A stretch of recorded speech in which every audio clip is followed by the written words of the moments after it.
আসসালামু আলাইকুম, welcome back to my channel. আশা করতে আপনারা সবাই ভালো আছেন। আলহামদুলিল্লাহ আমি ভালো আছি। তো আজকে হচ্ছে সুন্দর একটা রেসিপি শেয়ার করব। অবশ্যই সবাই পাশে থাকবেন, দেখবেন এবং লাইক কমেন্ট শেয়ার করে দিবেন ভালো লাগবে। তো আজকে হচ্ছে চাপিলা মাছ ভুনো করব। আসলে সামুদ্রিক মাছগুলো অনেক অনেক ভালো লাগে, আর এগুলো ঝামেলা ছাড়াই কিন্তু রান্না করা যায়।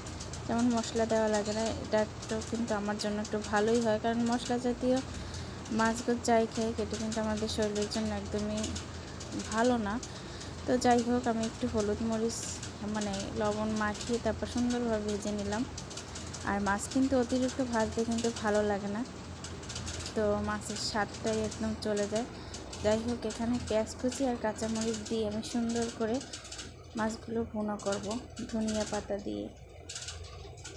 তোমরা যারা এখন আমার পেজটা ফলো দাও নাই কিংবা ইউটিউব চ্যানেলটা সাবস্ক্রাইব করো নাই, দয়া করে সবাই আমার পেজটা এবং ইউটিউব চ্যানেলটা সবাই সাবস্ক্রাইব করবা।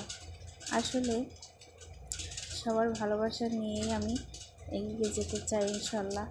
তো যাই হোক, আলহামদুলিল্লাহ আমার পেজটা ঠিক হয়ে গেছে, এখন ভালোই রিচ হচ্ছে আর কি, ভিউ হচ্ছে। তোমরা সবাই আমাদের জন্য দোয়া করবা, আর আমরাও তোমাদের জন্য দোয়া করব। যে যেখান থেকে ভিডিওটা দেখছো, তো সবাই কমেন্টস করো। তো এই তো এখানে হলুদ মরিচ লবণ দিয়ে নিলাম আমার স্বাদ মতো। এখন এটা সুন্দরভাবে কষিয়ে নেব। তো যাই হোক, আমরা আসলে হচ্ছে গ্রামে গিয়েছিলাম, আসছি। তো আসলে শীতের দিনে কিন্তু গ্রামে গেলে অনেক অনেক ভালো লাগে। তো গ্রামের দিনে বেশিরভাগ সকালটাই ভালো লাগে। তো এই তো কথা বলতে বলতে মাছটাও কিন্তু ভেজে নিয়েছি। এখন এই মাছগুলো আমি সুন্দরভাবে কষিয়ে নেব।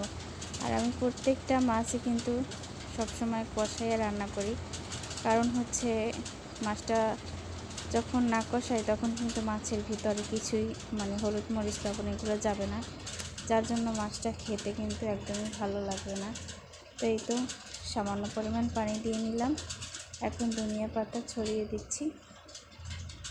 তো এই তো দিয়ে দিলাম। এখন ঢাকনা দিয়ে ঢেকে দিব না, আসলে সব তরকারি ঢাকনা দিয়ে ঢেকে দেওয়া যায় না। যে কোনো ধরেন হচ্ছে শাক বা সবজি অতিরিক্ত ঢাকলে কিন্তু কালার নষ্ট হয়ে যায়। তো যাই হোক, তো কথা বলতে বলতে ফাইনালি রান্না করা শেষ। তো কেমন হয়েছে অবশ্যই জানাবেন।